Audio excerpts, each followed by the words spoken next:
Hey guys, welcome to another video. For today's video, I just want to check in with you guys, ask you how you're feeling, how you're coping. To say that 2020 is a challenging year is an understatement. We have a global pandemic, we have climate change, we have socio-economic issues, and this year has been a lot for every one of us wherever we are in the world. So I would like to make this video to just ask you guys how you are, and also maybe help you or give you an idea on things that you can do to cope with what's happening around the world. So a little backstory: it has been a year since I started working on myself, and I was able to share that with you guys through my Instagram stories, and I have seen your comments and replies to my stories. I thought maybe I'd share with you some healthy habits that changed my life, and I am hoping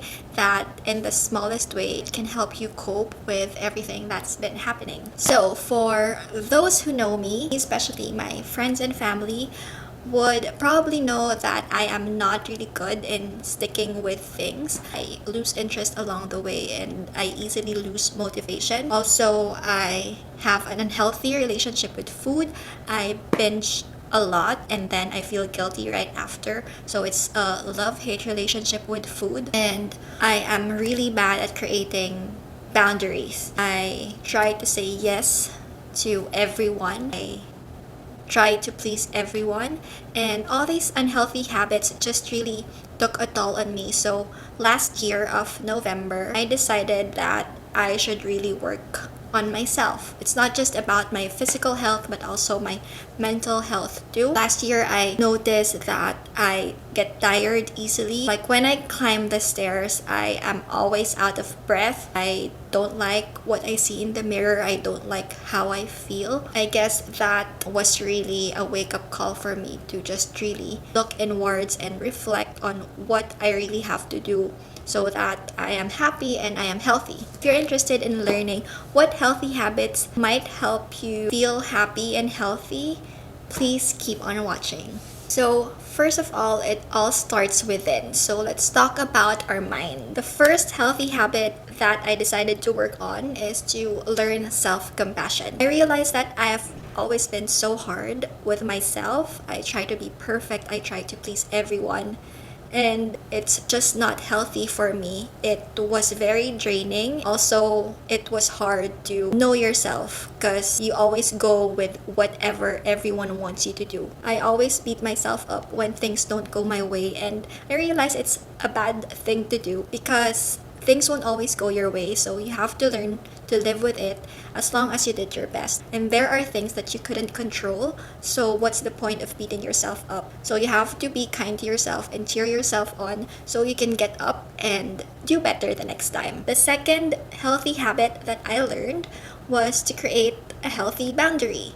This is very personal for me because it's just really hard for me to turn people down. I like making people happy, but along the way it just became so tiring and it's not doable all the time. I'm not saying do not help others, but you have to remind yourself that you can't give from an empty vessel. So you have to fill your tank first before you give that love and that help to others. And there's nothing wrong with that. You can start with learning how to say no. You can start by being honest of what you really feel, of how others made you feel, and making people around you know where you are at. More often than not, I'm sure they will understand. The third healthy habit that might help your mind is by unfollowing social media accounts that do not serve you. And what I mean by that is those accounts that, instead of inspiring you, pushes you to compare yourself to those people that you see or to those accounts that you see. And I know it's very hard. There are a lot of brands, there are a lot of celebrities that are just living their lives, and social media, as we all know, is not always the reality. We don't know what's happening behind the scenes, so it's always that person or that brand's best foot forward. So that's what I learned to try and train my mind with. I always say that there are a lot of things that I do not see in that one tiny picture. It helps me be more kind to myself and to judge less. I know it's hard because, especially at this time when we're bored, we tend to scroll down our feed and we see that beautiful face, that beautiful body, and sometimes I catch myself saying like, oh, I have that dress. Bakit hindi ganun yung itsura pag ako'y nagsuot? I read this article. It's the perfect analogy on how we see ourselves. So for example, when you see the moon outside at night and it's so beautiful and you try to take a picture, and then when you take a picture and then you see what you have, you're so disappointed because it doesn't look the same as how you see it. And the photo that you have doesn't do justice. So it's the same way with yourself. That photo that you took today doesn't do justice on how you really are as a person. So for the last healthy habit that I am working on and taking care of my mind is listening to my emotions. And I know it sounds simple, but it's something that we tend to overlook. It's either you don't have time for that or you feel ashamed that you feel that way. And I learned that emotions are valid. Whatever you're feeling, you have that right to feel that way, no matter what everyone else tells you. No one can tell you how to feel. But at the same time, I've learned that yes, emotions are valid, but also we have to be aware of how we react to those emotions that we feel. We can cry if you want to.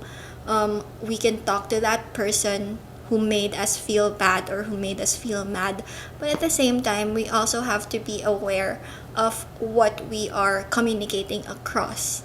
So my tip is to just sit down, listen to yourself, calm down before you really get into that conversation. So in that way, you don't hurt another person too. Listening to emotions also help you practice being self-aware. And when you're self-aware, you just really have a grasp of what's happening with you, why you're feeling that way, and how to tackle those emotions that you're feeling. Sometimes listening to your emotions is not enough. No matter how hard I try to reflect, there are days that just doesn't cut it for me. So when you're comfortable, you can talk to someone you trust, a family member, a friend, or if you're comfortable and you really want to dig deeper, a therapist would really help. They know what they're doing. They help you become less confused of what you're feeling and how you're reacting and all that. Now let's move on to the habits that I practice for my body. We have different ways of how we take care of our body. So I'm just gonna share with you what worked for me. When I started this journey, I wouldn't lie, my motivation was to lose weight. I just don't like how it made me feel. It was like how I trained my mind. When I don't feel good about myself, it's because of my weight. I tried to think of a better way to put this and not like go in the cliche route, but it's true, like the numbers on the scale don't matter, especially when you feel good about yourself. That's what I realized. There was a time when I was really thin, when I was on this intense diet and I'm working my ass off and I wasn't happy. I mean, I got the weight that I want. I think I was at my lightest was at like 48 kilos, and no matter how thin I was, I like it when I look at the mirror, but deep inside I'm not really happy.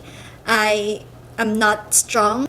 I just lost the weight, but overall it didn't help me in any way. As time goes by and as I am learning to really enjoy moving my body, and it just became a habit for me, like working out, I realized that the numbers on the scale don't matter. I am not joking. I have no idea when was the last time I stepped on the scale, but yeah, I've been consistently working out. Habang tumatagal, I realized mas na-enjoy ko siya kasi hindi ko pinipressure yung sarili ko. I enjoy and appreciate what my body can do. Like, mas masaya ako ngayon if I add 3 more push-ups kesa I lost a kilo this week. It's really the strength and like how healthy I am now. And bonus na lang if I like what I see in the mirror. So, yeah. I could nasabi, but it's not the first one that I'm supposed to be talking about. The first healthy habit that I tried to learn for my body is to eat well. And eating well doesn't mean you go in this crazy diet. What I mean about eating well is you feel good about what you put inside your body, whatever that is. walang dapat magdikta sa'yo what you put in your body. As long as you feel good and you think that gives you energy and it's healthy, go for it. I tried a lot of crazy diets. I've tried intermittent fasting, I've tried keto, I've tried no carbs, I've tried low carb, but it just doesn't really work for me because I love food, and I realized na how I tackle my relationship with food should be in a way na it's a compromise. I love eating. I don't want to restrict myself because food makes me happy, but at the same time, it makes me feel bad if I overeat. So what I do is portion control. If I crave for a cheeseburger, I'm gonna take the top bun and eat it without it. Or if I crave for pancit canton, I'm gonna crack the noodles in half and I'm just gonna eat the half. Mas malasa pa kasi mas madaming seasoning. But if I want ice cream, I'm gonna eat it. Pero not to the point like before na I can finish one tub in one sitting. Once in a while, you can do that, but don't do it every night. I learned that the hard way. I've been doing that when I was in school, and oh boy. What else? Get moving. I've talked about that. It's really hard kasi wala akong kilala na talagang gusto talagang mag-exercise. It's either they have to or they just learned to love it along the way. And I'm number two. I learned to love it along the way. For those of you who's thinking like, no, I can't do exercise is out of the question, maybe find something you enjoy. It doesn't have to be a full-blown workout. As long as you keep your body moving, or maybe if you like cleaning the house, mopping the floor counts as exercise too because you're moving and you're breaking a sweat. Just find something that works for you. Finding something that you like helps you create conscious steps in making that exercise a part of your routine. The third healthy habit that I have for taking care of my body is practicing mindfulness and gratitude. That's what I like about yoga. You move your body at the same time. You quiet your mind and train your mind to just be in the now and practice gratitude and mindfulness. And it really helped me a lot in discovering parts of myself that I didn't know before. When I was in my 20s, I'm gonna be honest, I don't know who I am. I always go with the flow, whatever everyone wants me to do, or whatever everyone thinks is the way to go. I follow that direction, so I lost my sense of self. My birthday is next month, and I'm gonna turn 30. The perfect time to really get a hold of myself and know myself more. So now that we're done with our mind and our body, I have a few healthy habits, maybe for personal growth.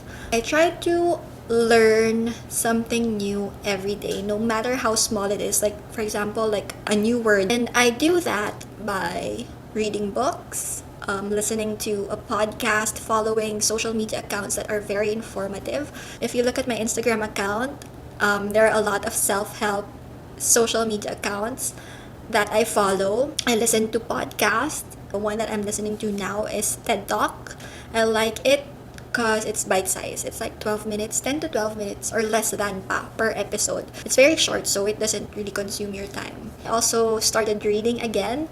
I think I was in college when I last read a book, and it was usually like YA novels and yung mga kilig-kilig ganon. And now I gravitated towards like self-help books. Like, I am into knowing myself more. Quick recommendation for all of you who are as sensitive as me. I recommend reading this, The Highly Sensitive Person. Growing up, I was always ashamed of being so sensitive. I always tried to repress my emotion because I feel guilty or I feel ashamed that I'm feeling so much emotions. It always bothered me, and reading that book, it helped me embrace who I am. Being a highly sensitive person, it's not a flaw. HSPs, as they said, are kind. They're very empathetic. They're not just sensitive with what they feel, but with what others feel as well. That is a gift that we can share to the society. So I learned to embrace that part of me and try not to be ashamed that I'm always feeling all the feels. What else? Another thing that I found helpful is learning the difference between self-care and self-sabotage. So we have been seeing self-care. Self-care is having its moment right now, and rightfully so, because it's been a tough year and everyone needs to just deal how they want to deal with life. I reflected with how I'm caring for myself. Before, I thought self-care was all about like having a manicure, binge watching a show that you like. I read up on it and found out that self-care technically means practices and habits that you always do to take care of yourself. There are days like I eat one crispy pata and half of the rice cooker, and then I'm gonna tell myself this is self-care. But you're self-soothing. Self-soothing is like doing what works for you at that moment. And if you let it happen to you every day and you call it self-care, nawawala yung effectiveness ng self-care. It becomes self-sabotage because you're hindering yourself from really taking the necessary steps to enhance your well-being. So you always have to be aware, is this really self-care or am I just being lazy? Am I self-soothing? Another example would be, it's been a tough day but you know you have to work out. You're just gonna lie down on the couch and say self-care. Did it really enhance your well-being like in the long run? Not saying don't do it, just be mindful of how often you are doing like the self-care excuse. Self-care is so important for protecting your time and energy, but it loses its effectiveness when you call everything self-care. So be mindful of that. Now I understand na hindi lang pala cliche yung being healthy is a lifestyle. It really is. It's not just something you do for a month and then give up. And I know these healthy habits aren't for everyone.